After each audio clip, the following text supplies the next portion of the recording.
আসসালামু আলাইকুম রহমতুল্লাহি বরকাতুহ। বিসমিল্লাহ ওসসালাতু ওয়াসসালামু আলা রাসূলিল্লাহ আম্মা বাদ। আলহামদুলিল্লাহ, আমরা গত ক্লাসে রাসূল সাল্লাল্লাহু আলাইহি সাল্লামের জন্ম থেকে শৈশব এবং তার নবুয়তি জীবনের দীর্ঘ 13 বছর অর্থাৎ মাক্কি জীবন যেটা আমরা আলোচনা করেছি। মাক্কি জীবনে তার নবুয়তির 23 বছরের 13 বছর হলো কোথায়? মক্কায়। আর 10 বছর হলো মদিনায়। তো তিনার মাক্কি জীবন পর্যন্ত আমরা অর্থাৎ মিরাজ আলোচনা শেষ করে তারপরে রাসূল সাল্লাল্লাহু আলাইহি সাল্লামের হিজরত এর আগ পর্যন্ত আলোচনা করেছিলাম আলহামদুলিল্লাহ। তো আজকে আমরা সংক্ষেপে আলোচনা করব রাসূল সাল্লাল্লাহু আলাইহি সাল্লামের মক্কা থেকে মদিনা হিজরতের বিষয়, অর্থাৎ 14 বছর। 13 বছর ছিলেন মক্কায়, 14 বছরে। তো এর আগে বিভিন্ন সময় রাসূল সাল্লাল্লাহু আলাইহি সাল্লাম এবং সাহাবীদের উপরে তারা জুলুম নির্যাতন করত। যেমন আবিসিনিয়ায় দুইবার হিজরত করে গেছেন। তো আবিসিনিয়া থেকে ফিরে আসার পরেও তারা রাসূল সাল্লাল্লাহু আলাইহি সাল্লাম এবং তার সাহাবীদের উপরে বিভিন্ন সময় বিভিন্নভাবে জুলুম নির্যাতন করতেন। তো পরিশেষে তারা দেখলো এবং রাসূল সাল্লাল্লাহু আলাইহি সাল্লামের কিছু সাহাবী অর্থাৎ মক্কা থেকে তারা অনেকেই মাঝে মাঝেই হিজরত করে এবং আকাবার যেই শপথগুলি ছিল ওখানে তো মক্কার লোকেরাই গিয়েছিল, ওখানে তারা ইসলাম গ্রহণ করলো। তো ওই সমস্ত লোকজন যখন মদিনাতে ফিরে আসতেছিল তখন কিন্তু ওরা চিন্তা করলো যে এভাবে যদি হয় এবং মুহাম্মদ সাল্লাল্লাহু আলাইহি সাল্লামও যদি কোনো সময় হিজরত করে কি চলে যায় তাহলে তো তার গতি আমরা রোধ করতে পারবো না, তাকে একেবারে নিঃশেষ আমরা করতে পারবো না। সে দেখা যাবে যে পুনরায় আবার শক্তিশালী হয়ে আবার আমাদের দিকে কি ধেয়ে আসতে পারে। এই আশঙ্কা করে মক্কার কুরাইশেরা তারা কি করলো, একটা চিন্তা বা একটা যেটাকে বলা হয় দারুন নাদওয়া, একটা বিশেষ বৈঠক। এই বৈঠকে তারা সিদ্ধান্ত নিল যে কি করতে হবে, মুহাম্মদ সাল্লাল্লাহু আলাইহি সাল্লামকে অর্থাৎ মুহাম্মদকে হত্যা করতে হবে, এই ছাড়া অন্য কোনো রাস্তা নেই। তো তখন তারা এই সিদ্ধান্ত নিল। তো আল্লাহ রাব্বুল আলামিন তার ফেরেশতা জিবরিল আমিনের মাধ্যমে রাসূল সাল্লাল্লাহু আলাইহি সাল্লামকে বিষয়টা জানালেন এবং আল্লাহর পক্ষ থেকে হিজরতের অনুমতি চলে আসলো, আদেশ চলে আসলো যে মক্কা থেকে মদিনায় হিজরত করতে হবে। তো এই সালটি ছিল কি আমরা মনে রাখতে পারি 14 বছর নাকি, এবং সেটা ছিল হিজরি, যেহেতু হিজরত শুরু হয়েছে এটা হবে পহেলা হিজরত, পহেলা হিজরি, 14তম নবুয়তের বছর 14 এবং হিজরির কত পহেলা হিজরি। মানো তার কারণ হলো যে হিজরি সনটা শুরু হয়েছে রসুলের হিজরত থেকে, আর মাসটি ছিল রবিউল আউয়াল মাস মোতাবেক 622 খ্রিস্টাব্দ হিসেবে 622 আসে। তো তখন রাসূল সাল্লাল্লাহু আলাইহি সাল্লাম মক্কা থেকে মদিনা হিজরতের চিন্তা করলেন। তো রাসূল সাল্লাল্লাহু আলাইহি সাল্লাম আবু বকরের সাথে পরামর্শ করলেন, কিন্তু এদিক থেকে মক্কার কুরাইশরা তারা 11 জন কুখ্যাত সন্ত্রাসী, কুখ্যাত লোককে তারা নিয়োগ দিল যে রাসূল সাল্লাল্লাহু আলাইহি সাল্লামের বাড়িকে কি করতে হবে, ঘিরে রাখতে হবে, তাকে সে যেন রাত্রে পালিয়ে না যেতে পারে। তো তারা ওইভাবে ঘিরে রাখলো, কিন্তু দুপুরেই রাতের আগেই রাসূল সাল্লাল্লাহু আলাইহি সাল্লাম আবু বকরের বাসাতে গিয়ে আবু বকরকে বিষয়টা জানালেন এবং আবু বকর রাসূল সাল্লাল্লাহু আলাইহি সাল্লামের আরজ করলেন যে রাসূলুল্লাহ, আমাকে আপনার সঙ্গী হিসেবে আমি আপনার সাথে থাকতে চাই। তো রাসূল সাল্লাল্লাহু আলাইহি সাল্লাম সেটা কী করলেন, কবুল করলেন, ঠিক আছে তুমি আমার সফর সঙ্গী হিসেবে থাকবে। তো রাসূল সাল্লাল্লাহু বাসায় চলে আসলেন, ঠিকই রাতের বেলায় বাসায় ছিলেন। তো তারা তো বাহির থেকে ঘিরে রেখেছে নাকি। তো রাসূল সাল্লাল্লাহু আলাইহি সাল্লাম কী করলেন, আলীকে তার বিছানায় শোয়াই দিলেন এবং বললেন যে তুমি ভয় করো না, তা তোমার কোনো ক্ষতি করতে পারবে না, এই আশ্বাস তাকে দিলেন আলীকে রাসূল সাল্লাল্লাহু আলাইহি সাল্লাম। তো রাসূল সাল্লাল্লাহু আলাইহি সাল্লাম আলীকে রেখে তিনি কি করলেন, ওই সন্ত্রাসীরা কিন্তু বাড়িকে ঘেরাও দিয়ে রেখেছে। তো এর মধ্য থেকে রাসূল সাল্লাল্লাহু আলাইহি সাল্লাম কিভাবে তিনি বের হলেন, কিভাবে বের হলেন, এই ব্যাপারে আল্লাহ রাব্বুল আলামিন সূরা আনফালের ভিতরে এই বিষয়টা রাসূল সাল্লাল্লাহু আলাইহি সাল্লামকে উল্লেখ করে বলছেন। আল্লাহ তাআলা বলছেন, ওয়া ইয ইয়ামকুরু বিকাল্লাযীনা কাফারু লিইউসবিতুকা আও ইয়াকতুলুকা আও ইখরিজুকা। রাসূল সাল্লাল্লাহু আলাইহি সাল্লামকে আল্লাহ তাআলা বলেন যে স্মরণ করো যখন মক্কার কাফেরেরা আপনার বিরুদ্ধে ষড়যন্ত্র করেছিল, এমনকি তারা আপনাকে হত্যা করবে, এমনও ষড়যন্ত্র করেছিল তারা আপনাকে মক্কা থেকে কি করে দিবে, বের করে দিবে, আপনাকে হত্যা করবে, ইত্যাদি ষড়যন্ত্র তারা এঁটেছিল। আর ওয়ায়ামকুরুনা ওয়ায়ামকুরুল্লাহ, তারা চক্রান্ত করলো, ষড়যন্ত্র করলো, ওয়ামকুরুল্লাহ, আর আল্লাহও কি করলেন, উত্তম কৌশলী, আল্লাহ খায়রুল মাকিরিন, আল্লাহও কৌশল করলেন। তো আল্লাহর কৌশলের সামনে তাদের কৌশলী টিকবে, তাদের চক্রান্ত টিকবে? বলেন না, টিকবে না। এই জন্য আল্লাহ তাআলা বলেন সেই বিষয়টা তুমি স্মরণ করো। অর্থাৎ রাসূল সাল্লাল্লাহু আলাইহি ওয়াসাল্লাম যখন, তারা তো ঘিরে রেখেছে, তখন যখন বের হবেন তখন রাসূল সাল্লাল্লাহু আলাইহি ওয়াসাল্লাম এক মুষ্টি বালু নিয়ে তখন ছুঁড়ে মারলেন। ছুঁড়ে মারাতে কি হলো, যে তাদের সকলের চোখে মুখে, চোখে যাওয়ার পরে তারা অন্ধত্ব হয়ে গেলেন, মানে অন্ধ হয়ে গেলেন, কিছু দেখতে পারলেন না। রাসূল সাল্লাল্লাহু আলাইহি ওয়াসাল্লাম এর মধ্যে দিয়ে কি বের হয়ে চলে গেলেন, তারা কিছুই টের পেল না, তারা এমনকি অপেক্ষায় থাকলো। তো রাসূল সাল্লাল্লাহু আলাইহি ওয়াসাল্লাম আবু বকরকে নিয়ে কি চলে গেলেন। তো আল্লাহ রাব্বুল আলামিন সে ব্যাপারটাও বলছেন সূরা ইয়াসিনের মধ্যে, যে কিভাবে তিনি বের হলেন। প্রথম আয়াতে তো বললেন তারা ষড়যন্ত্র করলো, আল্লাহ উত্তম কৌশলী, কি কৌশল করলেন সেটা এখানে আছে। আল্লাহ রাব্বুল আলামিন বলছেন ওয়াজআলনা মিন বাইনি আইদিহিম সাদ্দাও ওয়া মিন খালফিহিম সাদ্দা ফাআগশাইনাহুম ফাহুম লা ইউবসিরুন। আল্লাহ তাআলা বললেন যে আমি তাদের পিছনে এবং সামনে কি করে দিলাম, প্রাচীর, সামনে এবং পিছনে প্রাচীর দিয়ে দিলাম। তার মানে আল্লাহর পক্ষ থেকে এমন কিছু তাদের সামনে এসেছিল। আর রাসূল সাল্লাল্লাহু আলাইহি ওয়াসাল্লামকে দিয়ে তো আল্লাহ রাসূল তো সেই ধুলি মারলেন, তারা কিছুই টের পাইল না, দেখতে পাইল না। আল্লাহ তাআলা এখানে বললেন যে আমি তাদের সামনে এবং পিছনে কি এমন প্রাচীর স্থাপন করেছি, ফাখশাইনাহুম, তাদেরকে কি করে রেখেছি, আবৃত করে রেখেছি, ফাহুম লা ইউবসিরুন, তারা কিছুই দেখতে পায়নি। সুবহানাল্লাহ।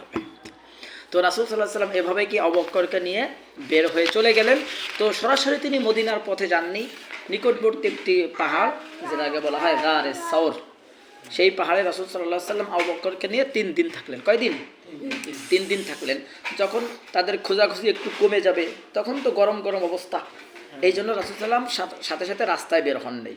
একটা গারে সাওর, একটি নিকটবর্তী পাহাড়, সেখানে গিয়ে তিনি 3 দিন অবস্থান করলেন। তো এই 3 দিন অবস্থানকালে মক্কার খবরাখবর আবু বকরের ছেলে আব্দুল্লাহ তিনি দিলেন। আর তাদের তো সেখানে খাবার দরকার। তা আবু বকর রাদিয়াল্লাহু আনহু রাসূল সাল্লাল্লাহু আলাইহি ওয়াসাল্লামের জন্য, আবু বকরের কৃতদাস, আবু বকর রাদিয়াল্লাহু আনহুর কি মুক্ত একজন দাস ছিল, সে কি করত, আবু বকর এবং রাসূলের জন্য খাবার নিয়ে আসতেন এই 3 দিন, আর কিছু খবরাখবর দিতেন, আর আব্দুল্লাহ দিতেন খবরাখবর। আর রাসূল সাল্লাল্লাহু আলাইহি ওয়াসাল্লাম আবু বকরের মুক্ত কৃতদাস যে, সে কি করত, ওই খাবার এনে দিত। আর আবু বকর রাদিয়াল্লাহু আনহুর ছেলে আব্দুল্লাহ যে ওই তথ্যাদি নিয়ে আসতেন, তৎকালীন কিন্তু তারা এই যে পায়ের ছাপ দেখে অনেক কিছুই বুঝতে পারতেন, কোন গোত্রের কে এখানে আগমন করতেছে, এটা কিন্তু কী করতে পারতেন, বুঝতে পারতেন।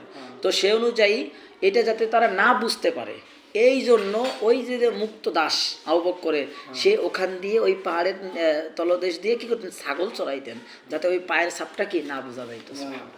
কত কৌশলে তারা এটা করেছেন। তো রাসূল সাল্লাল্লাহু আলাইহি ওয়াসাল্লাম এভাবে 3 দিন পর ওখান থেকে মদিনার উদ্দেশ্যে বের হলেন। তো মদিনাতে যখন আসলেন, মদিনাতে আসার পরে প্রথমেই কোথায় গেলেন, কুবায়। কোথায়? কুবায়। তো রাসূল সাল্লাল্লাহু আলাইহি ওয়াসাল্লাম এই মক্কা থেকে যখন মদিনায় হিজরত করেন, এখানে কিছু কিছু উল্লেখযোগ্য কিছু ঘটনা ঘটে। তো রাসূল সাল্লাল্লাহু আলাইহি ওয়াসাল্লাম সেটা আবু বকর ছিলেন, এবং সাথে করে যে বিশেষ করে পাহাড়ের অলিগলি পথ চেনার জন্য কিছু লোক থাকতেন এ ব্যাপারে অভিজ্ঞ। তো রাসূল সাল্লাল্লাহু আলাইহি ওয়াসাল্লাম আব্দুল্লাহ বিন উরাইকিত, সে যদিও ইসলাম ধর্মে ছিল না, আব্দুল্লাহ বিন উরাইকিত নামক একজন ব্যক্তিকে তাদের দিক নির্দেশনার জন্য তাদের সফর সঙ্গী হিসেবে নিয়ে নিলেন। তা পারিশ্রমিকের বিনিময়ে কিছু তাকে পারিশ্রমিক দিবে, এবং তার মধ্যে কিছু বিশ্বস্ত আল্লাহ রাসূল দেখলেন, এই জন্য তাকে বিশ্বস্ত মনে করে নিয়ে নিলেন সাথে। এভাবে কিছু ঘটনা ঘটলো এবার ওখান থেকে আসার পথে। যেমন একটা ঘটনা হলো যে সুরাকা বিন মালিকের ঘটনা। তো এদিকে যখন রাসূলকে তারা সকালবেলা দেখলো যে না, সে চলে গেছে, তখন তারা রাসূল সাল্লাল্লাহু আলাইহি ওয়াসাল্লামকে হত্যা করার জন্য পুরস্কার ঘোষণা করলেন যে 10টি, এই 100টি উট, 100 উট দেওয়া হবে যে মুহাম্মদকে ধরে আনবে বা কল্লা কাটবে, কল্লা যে দিতে পারবে, এই ঘোষণা হয়ে গেল। তো এই ঘোষণা অনুযায়ী সুরাকা বিন মালিক এই পুরস্কার পাওয়ার জন্য, সে হত্যার জন্য পথ ছুটলেন। তো ছুটতে ছুটতে যখন রাসূল সাল্লাল্লাহু আলাইহি ওয়াসাল্লামের কাছাকাছি অর্থাৎ নিকটবর্তী হলেন, তখন তার যেই বাহন, ঘোড়া ছিল, সেই ঘোড়াকে 2 পা গেড়ে বসে পড়লেন। একবার, দুইবার, তিনবার পর্যন্ত চেষ্টা করতে থাকলেন, কিন্তু ঘোড়া উঠাতে পারলেন না। তখন ওরা সুরাকা বিন মালিক বুঝতে পারলেন যে তার আমরা কোনো ক্ষতি করতে পারবো না। সে নিজে সারেন্ডার করলেন এবং বললেন যে আপনারা আমার কাছে কি চান। তখন রাসূল সাল্লাল্লাহু আলাইহি ওয়াসাল্লাম একটা কথাই বলছেন যে তোমার কাছে কিছুই চাই না, তুমি আমাদের বিষয়টা গোপন রাখিও। সুবহানাল্লাহ। তো আল্লাহর ইশারায় সেই ঘোড়াটাও কি পা গেড়ে বসে পড়লো। ওর আরেকটি ঘটনা ঘটেছিল এই পথিমধ্যে, সেটা হলো উম্মে মাআবাদ খুজাইয়া এর ঘটনা। সেটা হলো রাসূল সাল্লাল্লাহু আলাইহি ওয়াসাল্লাম এবং আবু বকর রাদিয়াল্লাহু আনহু যখন আসতেছিলেন, তখন উম্মে মাআবাদ নামে একজন ব্যক্তি দেখলেন সে পথের পাশে তার তাঁবুতে বসে আছে। তো রাসূল সাল্লাল্লাহু আলাইহি ওয়াসাল্লাম জিজ্ঞেস করলেন তোমার কাছে কোনো খাবার আছে? বললো না, আমার কাছে কোনো খাবার নাই, তবে আমার একটা ছাগল আছে জীর্ণ শীর্ণ, একেবারেই মানে দুধ হওয়ার তো কল্পনাই আসে না, তো এরকম একটা ছাগি আর কি আছে, মানে অনেক কাবু। বললেন জীর্ণ শীর্ণ একটি। পরে রাসূল সাল্লাল্লাহু আলাইহি ওয়াসাল্লাম বললেন যে ঠিক আছে, তুমি যদি অনুমতি দাও তাহলে আমি এই ছাগল থেকে কি করব, দুধ দহন করব। তো অনুমতি দিলেন। অনুমতি দেওয়ার পর রাসূল সাল্লাল্লাহু আলাইহি ওয়াসাল্লাম সেই গলানে হাত দিলেন, দুধ ভরে গেল। সুবহানাল্লাহ। তো দুধ তিনি দহন করলেন। সেই উম্মে মাআবাদ যে তাকে খাওয়ালে, আল্লাহ রসুলের সঙ্গী যারা তাদের খাওয়ালে, আল্লাহ রসুল নিজেও খাইলেন। এরপরে আবার একবারই দুধ ভর্তি করে উম্মে মাআবাদকে আবার দিয়েও আসলেন। সুবহানাল্লাহ। এই ছিল একটি ঘটনা। আর একটি ঘটনা হলো এই মানে চলতি পথে, হিজরতের পথে, সেটা হলো আবু বুরাইদার একটা ঘটনা। সেও কিন্তু পুরস্কারের লোভে রাসূল সাল্লাল্লাহু আলাইহি ওয়াসাল্লামকে হত্যার জন্য কি বেরিয়েছিল, কিন্তু সে দেখলো যে এক পর্যায়ে দেখলো যে না, কোনোভাবেই সে এটাতে সফল হচ্ছে না। তখন সে কি করলো, তার নিজের গোত্রের 70 জন লোক, সুবহানাল্লাহ, 70 জন লোক সে দেখলো মুহাম্মদ সাল্লাল্লাহু আলাইহি ওয়াসাল্লামের আচরণ বিধি সব দেখে মুগ্ধ হয়ে গেছে। ঠিক আছে, আবু বুরাইদা, তখন সে তার বংশের গোত্রের 70 জন লোক সহ ইসলাম গ্রহণ করলেন। সুবহানাল্লাহ। তো যাই হোক, এভাবে কয়েকটি ঘটনা পথিমধ্যে ঘটলো। এরপর রাসূল সাল্লাল্লাহু আলাইহি ওয়াসাল্লাম প্রথমেই হিজরত করে কোথায় আসলেন? কুবাতে। কোথায়? কুবায়। তো রাসূল সাল্লাল্লাহু আলাইহি ওয়াসাল্লাম আসলেন। তো ওখানেই প্রথম যে মসজিদ উসসিসা আলা তাকওয়া, এটি প্রথম মসজিদ যেটা তাকওয়ার ভিত্তির উপর স্থাপিত হয়েছে, মসজিদে কুবা। সেখানে আল্লাহ রাসূল সাল্লাল্লাহু আলাইহি ওয়াসাল্লাম 4 দিন থাকলেন, সোম মঙ্গল বুধ বৃহস্পতি, 4 দিন থাকার পরে কুবাতে শুক্রবারে সকালে তিনি কি করলেন, বের হয়ে গেলেন মদিনার উদ্দেশ্যে। তো পথিমধ্যে নামাজের টাইম হয়ে গেল, জুমার টাইম। তিনি একটি লোকালয় লোকদেরকে নিয়ে জমা সালাত আদায় করলেন। তো যেইখানে জমার সালাত আদায় করেছেন ওই মসজিদের নাম হলো মসজিদুল জুমা। ওই মসজিদে আল্লাহ রাসূল সর্বপ্রথম জুমা আদায় করেছিলেন। এরপর জুমার পরে আল্লাহ রাসূল সাল্লাল্লাহু আলাইহি ওয়াসাল্লাম মদিনার উদ্দেশ্যে বের হলেন। তো বের হওয়ার সময় আল্লাহ রাসূল সাল্লাল্লাহু আলাইহি ওয়াসাল্লাম তার সওয়ারিকে ছেড়ে দিলেন, অর্থাৎ তার ইচ্ছা মতো সে যেখানে যায় যাক। তো রাসূল সাল্লাল্লাহু আলাইহি ওয়াসাল্লাম ছেড়ে দিলেন। তো দেখতে দেখতে দেখা গেল যে আজকে যেখানে মসজিদে নববী আছে, ওখানেই রাসূল সাল্লাল্লাহু আলাইহি ওয়াসাল্লামের যে সওয়ারি, সেটা কি পা গেড়ে বসে পড়লেন। তো রাসূল সাল্লাল্লাহু আলাইহি ওয়াসাল্লাম ওখান থেকে নামলেন। নামার পরে তিনি ওখানে যে জায়গাটা আছে, ওই জায়গাটা আসলে একজন মালিক, সে ওটাকে এতিমের সম্পদ ছিল ওটা। ঠিক আছে, ওইটা এতিমের এক সম্পদ ছিল। তার রাসূল সাল্লাল্লাহু আলাইহি ওয়াসাল্লাম সেই জায়গাটা ক্রয় করলেন। ক্রয় করার পরে সেখানে অক্ষ করে দিলেন এবং ওখানেই মসজিদে নববী তৈরি করলেন। তার পাশে নিজের বাসভবন, যেটা থাকার জায়গা, সেটাও তৈরি করলেন। সুবহানাল্লাহ। তো এটাই ছিল মসজিদে নববীর হিজরতের পরেই, কুবার পরে মসজিদে নববী স্থাপিত। এবার রাসূল সাল্লাল্লাহু আলাইহি ওয়াসাল্লাম আবু আইয়ুব আল আনসারীর, যেহেতু সেখানে তার কেউ নেই, খাবার দাবার ইত্যাদি, তো আবু আইয়ুব আল আনসারীর মেহমান হলেন।